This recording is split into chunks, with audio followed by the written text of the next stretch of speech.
ನಮಸ್ಕಾರ ಸ್ನೇಹಿತರೆ, ಹೇಗಿದ್ರೆ ಎಲ್ಲರೂ ಚೆನ್ನಾಗಿದ್ರ ಅನ್ಕೊಳ್ಳಿ ಸ್ನೇಹಿತರೆ. ಎಲ್ರಿಗೂ ಎಸ್ ಪಿ ಬಿ ಮೀಡಿಯಾದ ಮತ್ತೊಂದು ವಿಡಿಯೋಗೆ ತಮಗೆಲ್ರಿಗೂ ಸ್ವಾಗತ ಸುಸ್ವಾಗತ.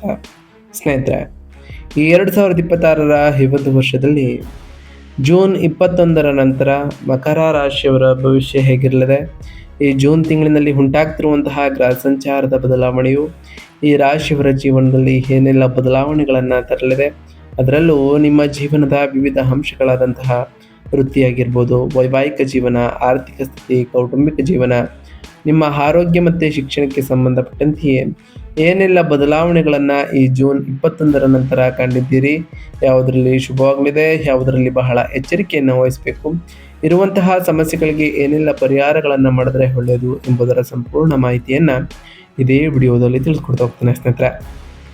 ಅದರಿಂದ ವಿಡಿಯೋನ ಸ್ಕಿಪ್ ಮಾಡದೆ ಇಲ್ಲಿಂದ ಕೊನೆ ತನಕ ನೋಡ್ತಾ ಬನ್ನಿ. ಸ್ಕಿಪ್ ಮಾಡಿ ವಿಡಿಯೋ ನೋಡೋದ್ರಿಂದ ನಿಮಗೆ ಫುಲ್ಲಾಗಿ ಇನ್ಫಾರ್ಮೇಷನ್ ಅರ್ಥ ಆಗೋದಿಲ್ಲ. ಸೊ ಪ್ರತಿಯೊಂದು ವಿಡಿಯೋದಲ್ಲೂ ಹೇಳೋದಿಷ್ಟೇ, ವಿಡಿಯೋನ ಸ್ಕಿಪ್ ಮಾಡದೆ ಕೊನೆ ತನಕ ನೋಡಿ. ಹಾಗೆ ನಮ್ಮ ಈ ವಿಡಿಯೋ ಇಷ್ಟ ಆಗಿತ್ತು ಅಂದರೆ ವಿಡಿಯೋಕ್ಕೆ ಒಂದು ಲೈಕ್ ಮಾಡಿ ಸ್ನೇಹಿತರೆ. ಯಾರೇನೂ ನಮ್ಮ ಚಾನಲ್ನ ಸಬ್ಸ್ಕ್ರೈಬ್ ಮಾಡ್ಕೊಂಡಿಲ್ಲ ಅವರು ಈಗಲೇ ಸಬ್ಸ್ಕ್ರೈಬ್ ಮಾಡ್ಕೊಳ್ಳಿ. ಸಬ್ಸ್ಕ್ರೈಬ್ ಮಾಡಿಕೊಂಡು ಪ್ರತಿನಿತ್ಯ ವಿಡಿಯೋ ವಾಚ್ ಮಾಡ್ತಿರೋರಿಗೆ ಥ್ಯಾಂಕ್ ಯು ಸೊ ಮಚ್ ಅಂತ ಹೇಳ್ತಾ, ಹಾಗಾದರೆ ಈ ಮಕರ ರಾಶಿಯವರಿಗೆ ಈ ಜೂನ್ ತಿಂಗಳು ಏನೆಲ್ಲ ಬದಲಾವಣೆಗಳನ್ನು ತರಲಿದೆ ಎಂಬುದನ್ನು ಒಂದೊಂದಾಗಿ ನೋಡ್ತಾ ಬರೋಣ. ಹೌದು ಸ್ನೇಹಿತರೆ, ಈ ಜೂನ್ 2026ರ ಈ ತಿಂಗಳು ಈ ಮಕರ ರಾಶಿಯವರಿಗೆ ಸಕಾರಾತ್ಮಕ ಮೈಲುಗಳನ್ನು ದಾಟಲು ಮತ್ತು ಜೀವನದ ಹಾದಿಯನ್ನು ಉತ್ತಮಗೊಳಿಸಲು ಅದ್ಭುತವಾದಂತಹ ಅವಕಾಶಗಳನ್ನು ನೀಡ್ತಾ ಬರ್ತದೆ. ಅದರಲ್ಲೂ ಜೂನ್ ಮೊದಲ ವಾರದಲ್ಲಿಯೇ ಗುರು ನಿಮ್ಮ ಜನ್ಮ ರಾಶಿಯಲ್ಲಿ 7ನೇ ಮನೆಗೆ ಅಂದರೆ ಕಟಕ ರಾಶಿಗೆ ಪ್ರವೇಶವನ್ನು ಮಾಡಿದ ಕಾರಣ ಸಾಕಷ್ಟು ಬದಲಾವಣೆಯನ್ನು ಕಾಣುವುದರ ಜೊತೆಗೆ ಅದೃಷ್ಟದಾಯಕವಾದಂತಹ ಯೋಗವನ್ನು ಕೂಡ ಏರ್ಪಾಡು ಮಾಡಲಿದೆ. ವಿಶೇಷವಾಗಿ ವಿವಾಹವನ್ನು ಎದುರು ನೋಡುತ್ತಿರುವವರಿಗೆ ಅತ್ಯುತ್ತಮವಾದಂತಹ ಸಂಬಂಧಗಳು ಖಚಿತವಾಗಲಿದೆ.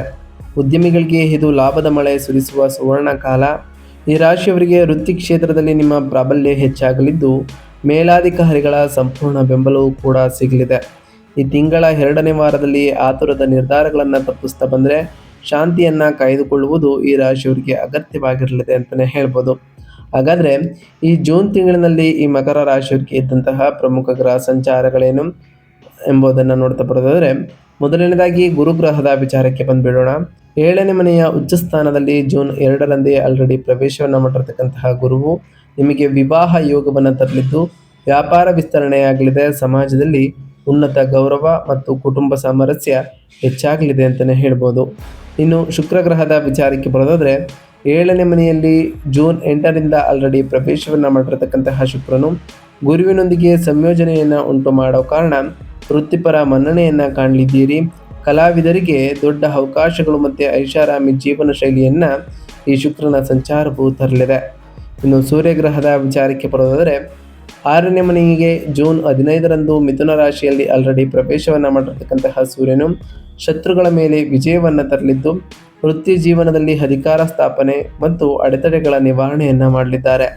ಇನ್ನು ಮಂಗಳ ಗ್ರಹದ ವಿಚಾರಕ್ಕೆ ಬರೋದಾದರೆ, 5ನೇ ಮನೆಗೆ ಜೂನ್ 21ರಂದು ವೃಷಭ ರಾಶಿಗೆ ಪ್ರವೇಶವನ್ನು ಮಾಡತಕ್ಕಂತಹ ಮಂಗಳನು ಮಕ್ಕಳ ವಿಷಯದಲ್ಲಿ ಅಹಂಕಾರದ ವಾದಗಳನ್ನು ಈ ಟೈಮ್ನಲ್ಲಿ ತರಬಹುದು. ಆತುರದ ನಿರ್ಧಾರಗಳಿಂದ ಈ ರಾಶಿಯವರು ದೂರವಿರುವುದು ಬಹಳ ಉತ್ತಮವಾಗಿರಲಿದೆ. ಇನ್ನು ಬುಧ ಗ್ರಹದ ವಿಚಾರಕ್ಕೆ ಬರೋದಾದರೆ, 6 ಮತ್ತು 7ನೇ ಮನೆಯಲ್ಲಿ ಬುಧನು ಈ ತಿಂಗಳು ಇರಲಿದ್ದು ವ್ಯಾಪಾರಸ್ಥರಿಗೆ ಚಾಣಾಕ್ಷ ಬುದ್ಧಿಯ ಬಳಕೆ ಆಗಲಿದ್ದು ಸ್ಪರ್ಧಾತ್ಮಕ ಕ್ಷೇತ್ರಗಳಲ್ಲಿ ಜಾಣ್ಮೆಯೂ ಕೂಡ ಹೆಚ್ಚಾಗಲಿದೆ. ಇನ್ನು ಶನಿ ಗ್ರಹದ ವಿಚಾರಕ್ಕೆ ಬರೋದಾದರೆ, 3ನೇ ಮನೆಗೆ ಮೀನ ರಾಶಿಯಲ್ಲಿ ಯಥಸ್ಥಿತಿಯಲ್ಲಿ ಪ್ರವೇಶವನ್ನು ಆಲ್ರೆಡಿ ಮಾಡಿರ್ತಕ್ಕಂತಹ ಶನಿಯು ಈ ತಿಂಗಳು ಸಹೋದರರ ಬೆಂಬಲವನ್ನು ತರಲಿದ್ದಾರೆ. ಶ್ರಮಕ್ಕೆ ತಕ್ಕಂತಹ ಪ್ರತಿಫಲವೂ ಕೂಡ ಸಿಗಲಿದೆ ಮತ್ತು ಆತ್ಮವಿಶ್ವಾಸದಲ್ಲಿ ಹೆಚ್ಚಳವೂ ಕೂಡ ಆಗಲಿದೆ ಅಂತಲೇ ಹೇಳ್ಬೋದು. ಹಾಗಾದರೆ ಈ ರಾಶಿಯವರಿಗೆ ವೃತ್ತಿ ಮತ್ತು ಉದ್ಯೋಗದಲ್ಲಿ ಈ ಜೂನ್ 21ರ ನಂತರ ಏನೆಲ್ಲ ಅದೃಷ್ಟ ವಲಯಲಿದೆ ಎಂಬುದನ್ನು ನೋಡ್ತಾ ಬರೋದಾದರೆ, ವೃತ್ತಿ ಜೀವನಕ್ಕೆ ಸಂಬಂಧಪಟ್ಟಂತೆಯೇ ವಿಜಯವನ್ನು ಈ ತಿಂಗಳಿನಲ್ಲಿ ಕಂಡಿರ್ತೀರಿ.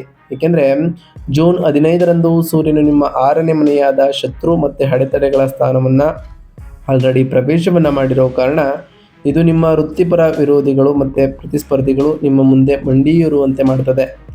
ನಿಮ್ಮ ನಾಯಕತ್ವದ ಗುಣಗಳಿಗೆ ಮೇಲಾಧಿಕಾರಿಗಳಿಂದ ಉತ್ತಮವಾದಂತಹ ಮನ್ನಣೆಯೂ ಕೂಡ ಸಿಗಲಿದೆ. ಬಡ್ತಿಗಳಿಗೆ ದಾರಿ ಬಹಳ ಸುಗಮವಾಗಲಿದ್ದು ಶುಕ್ರ ಮತ್ತು ಗುರುವಿನ ಸಂಯೋಜನೆಯು ಕೆಲಸದ ಸ್ಥಳದಲ್ಲಿ ನಿಮ್ಮ ಖ್ಯಾತಿಯನ್ನು ಕೂಡ ಮತ್ತಷ್ಟು ಹೆಚ್ಚಿಸಲಿದೆ ಅಂತಲೇ ಹೇಳ್ಬೋದು. ಇನ್ನು ಆರೋಗ್ಯ ಮತ್ತು ಯೋಗಕ್ಷೇಮದ ವಿಚಾರಕ್ಕೆ ಬರೋದಾದರೆ, ಆರೋಗ್ಯದ ದೃಷ್ಟಿಯಿಂದ ಈ ಜೂನ್ ತಿಂಗಳು ನಿಮಗೆ ಬಹಳ ಉತ್ತಮವಾಗಿರಲಿದೆ. ಸೂರ್ಯನ ಸಂಚಾರವು ನಿಮ್ಮ ದೈಹಿಕ ಶಕ್ತಿಯನ್ನು ಹೆಚ್ಚಿಸಲಿದ್ದು, ಆದರೂ ಸಣ್ಣ ಪುಟ್ಟ ಗ್ಯಾಸ್ಟ್ರಿಕ್ ಸಮಸ್ಯೆಗಳು ಅಥವಾ ಜೀರ್ಣಕ್ರಿಯೆಗೆ ಸಂಬಂಧಪಟ್ಟಂತಹ ತೊಂದರೆಗಳು ಕಾಣಿಸಿಕೊಳ್ಬೋದು. ಆರೋಗ್ಯಕರವಾದಂತಹ ಆಹಾರ ಪದ್ಧತಿಯನ್ನು ಪಾಲಿಸಿ. ಸಮಯಕ್ಕೆ ಸರಿಯಾದಂತಹ ನಿದ್ರೆಯು ನಿಮ್ಮ ದೈಹಿಕ ಮತ್ತು ಮಾನಸಿಕ ಶಕ್ತಿಯನ್ನು ಕಾಪಾಡಲು ಸಹಾಯವನ್ನು ಮಾಡಲಿದೆ. ಯೋಗ ಮತ್ತು ಪ್ರಾಣಾಯಾಮವನ್ನು ಅಭ್ಯಾಸ ಮಾಡುವುದು ಈ ರಾಶಿಯವರಿಗೆ ಬಹಳ ಉತ್ತಮವಾಗಿರಲಿದೆ ಅಂತಲೇ ಹೇಳ್ಬೋದು. ಇನ್ನು ಈ ರಾಶಿಯವರ ಕುಟುಂಬ ಮತ್ತು ವೈಯಕ್ತಿಕ ಸಂಬಂಧಗಳ ವಿಚಾರಕ್ಕೆ ಬರೋದಾದರೆ, ಕೌಟುಂಬಿಕ ವಿಷಯಗಳಲ್ಲಿ ನೀವು ಸ್ವಲ್ಪ ಎಚ್ಚರಿಕೆಯಿಂದ ಇರಬೇಕಾದಂತಹ ತಿಂಗಳು ಅಂತಲೇ ಹೇಳ್ಬೋದು. ಏಕೆಂದರೆ ಸೂರ್ಯನ ಸಂಚಾರವು ಸಂಗಾತಿಯೊಂದಿಗೆ ಸಣ್ಣ ಪುಟ್ಟ ವಾದ ವಿವಾದಗಳನ್ನು ಉಂಟು ಮಾಡಬಹುದು. ರಾಹುವಿನ ಪ್ರಭಾವದಿಂದ ಮನೆಯಲ್ಲಿ ತಪ್ಪು ತಿಳುವಳಿಕೆಗಳು ಉಂಟಾಗದಂತೆ ಈ ರಾಶಿಯವರು ಬಹಳ ಎಚ್ಚರಿಕೆಯನ್ನು ವಹಿಸಬೇಕು. ಮೌನ ಮತ್ತು ತಾಳ್ಮೆಯಿಂದ ಮಾತುಕತೆ ನಡೆಸುವುದು ದಾಂಪತ್ಯದಲ್ಲಿ ಸುಖ ಶಾಂತಿಯನ್ನು ಉಳಿಸಲಿದೆ. ಕುಟುಂಬದ ಸದಸ್ಯರೊಂದಿಗೆ ಸಮಯ ಕಳೆಯಲು ಈ ಟೈಮ್ನನ್ನು ಪ್ರಯತ್ನ ಮಾಡಿ. ಇದು ಸಾಕಷ್ಟು ಉತ್ತಮವಾದಂತಹ ಫಲಿತಾಂಶಗಳನ್ನು ನಿಮಗೆ ತರಲಿದೆ ಅಂತಲೇ ಹೇಳ್ಬೋದು.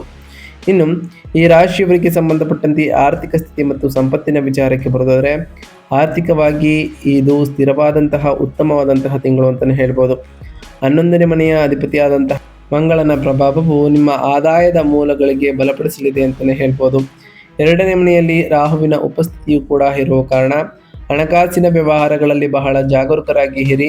ಅನಗತ್ಯವಾದಂತಹ ಖರ್ಚುಗಳನ್ನು ನಿಯಂತ್ರಿಸಿ ಮತ್ತು ಭವಿಷ್ಯದ ದೃಷ್ಟಿಯಿಂದ ಉಳಿತಾಯಕ್ಕೆ ಹೆಚ್ಚು ಗಮನವನ್ನು ಕೊಡ್ತಾ ಬನ್ನಿ.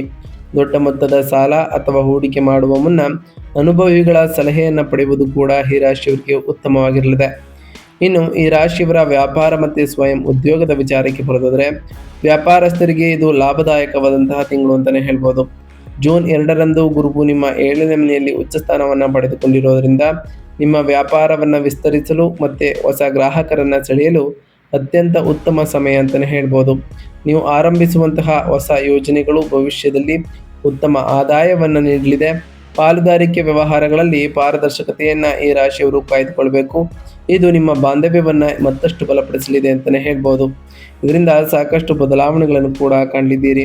ಹಾಗಾದರೆ ಈ ರಾಶಿಯವರಿಗೆ ಶಿಕ್ಷಣ ಮತ್ತು ವಿದ್ಯಾರ್ಥಿಗಳ ವಿಚಾರದಲ್ಲಿ ಏನೆಲ್ಲ ಬದಲಾವಣೆಗಳು ಆಗಲಿದೆ ಅಂತ ನೋಡ್ತಾ ಬರೋದಾದರೆ, ವಿದ್ಯಾರ್ಥಿಗಳಿಗೆ ಈ ತಿಂಗಳು ಸಾಧನೆಯ ತಿಂಗಳು ಅಂತಲೇ ಹೇಳ್ಬೋದು.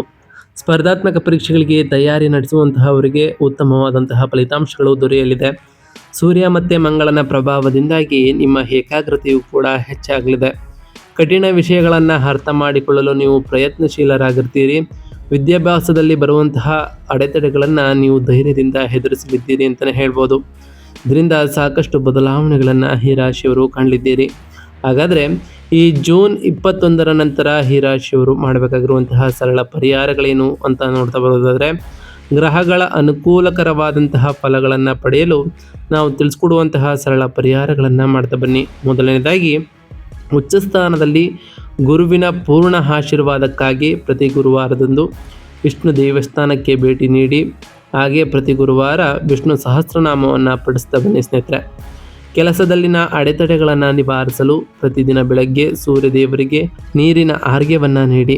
ಕೋಪವನ್ನು ನಿಯಂತ್ರಿಸಲು ಪ್ರತಿ ಮಂಗಳವಾರದಂದು ಸುಬ್ರಹ್ಮಣ್ಯ ಸ್ವಾಮಿಯ ಸ್ತೋತ್ರಗಳನ್ನು ಪಠಿಸಿ. ಹಾಗೆ ಪ್ರತಿ ಮಂಗಳವಾರದಂದು ಓಂ ಅಂಗರಾಯಕಾಯ ನಮಃ ಎಂಬ ಮಂತ್ರವನ್ನು ಜಪಿಸಿ ಸ್ನೇಹಿತರೆ. ನಾವು ತಿಳಿಸ್ಕೊಟ್ಟಿರುವಂತಹ ಈ ಎಲ್ಲ ಸರಳ ಪರಿಹಾರಗಳನ್ನು ಈ ರಾಶಿಯವರು ಮಾಡುವುದರ ಜೊತೆಗೆ ಪ್ರತಿ ಶನಿವಾರದಂದು ಓಂ ಶಂ ಶನೈಶ್ವರಾಯ ನಮಃ ಎಂಬ ಮಂತ್ರವನ್ನು ಜಪಿಸಿ. ಹಾಗೆ ಪ್ರತಿ ಶುಕ್ರವಾರದಂದು ತಾಯಿ ಜಗನ್ಮಾತೆಯಾದಂತಹ ಲಕ್ಷ್ಮೀ ದೇವಿಗೆ ಪೂಜೆಯನ್ನು ಸಲ್ಲಿಸಿ. ಇದರಿಂದ ಸಾಕಷ್ಟು ಬದಲಾವಣೆಗಳನ್ನು ಕೂಡ ಈ ರಾಶಿಯವರು ಕಾಣಬಹುದಾಗಿದೆ. ಇದಾಗಿತ್ತು ಇವತ್ತಿನ ಒಂದು ವಿಡಿಯೋ ಸ್ನೇಹಿತರೆ. ವಿಡಿಯೋ ಇಷ್ಟ ಆಗಿತ್ತು ಅಂದರೆ ವಿಡಿಯೋಗೆ ಒಂದು ಲೈಕ್ ಮಾಡಿ. ಯಾರೇನೂ ನಮ್ಮ ಚಾನಲ್ನ ಸಬ್ಸ್ಕ್ರೈಬ್ ಮಾಡ್ಕೊಂಡಿಲ್ಲ ಅವರು ಈಗಲೇ ಸಬ್ಸ್ಕ್ರೈಬ್ ಮಾಡ್ಕೊಳ್ಳಿ. ಸಬ್ಸ್ಕ್ರೈಬ್ ಮಾಡಿಕೊಂಡು ಪ್ರತಿನಿತ್ಯ ವಿಡಿಯೋ ವಾಚ್ ಮಾಡ್ತಿರೋರಿಗೆ ಥ್ಯಾಂಕ್ ಯು ಸೋ ಮಚ್ ಅಂತ ಹೇಳ್ತಾ, ಹಾಗೆ ಕಮೆಂಟ್ನಲ್ಲಿ ಓಂ ಶನೈಶ್ವರಾಯ ನಮಃ, ಓಂ ಗುರುಭ್ಯೋ ನಮಃ, ಓಂ ಲಕ್ಷ್ಮೀನಾರಾಯಣಾಯ ನಮಃ ಎಂದು ಕಮೆಂಟ್ ಮಾಡಿ ಸ್ನೇಹಿತರೆ. ಆ ಶನಿದೇವರು, ಮಂಗಳದೇವ, ಗುರುದೇವ, ಲಕ್ಷ್ಮೀನಾರಾಯಣ, ಸೂರ್ಯದೇವ ನಿಮಗೆ ಆಯುಷ್ಯ ಆರೋಗ್ಯ ಸಮೃದ್ಧಿಗಳನ್ನು ಕೊಟ್ಟು ಕಾಪಾಡಲಿ. ನೀವು ಅಂದುಕೊಂಡಿರುವಂತಹ ಕಾರ್ಯಗಳು ಯಾವುದೇ ಅಡೆತಡೆ ಇಲ್ಲದೆ ನೆರವೇರಲಿ ಅಂತ ದೇವರಲ್ಲಿ ಕೇಳ್ಕೊಳ್ತಾ ಇವತ್ತಿನ ಒಂದು ವಿಡಿಯೋನ ಮುಗಿಸ್ತಿದ್ದೀನಿ ಸ್ನೇಹಿತರೆ. ಸಿಗ್ತೀನಿ ಮತ್ತೊಂದು ವಿಡಿಯೋದೊಂದಿಗೆ. Thank you for watching.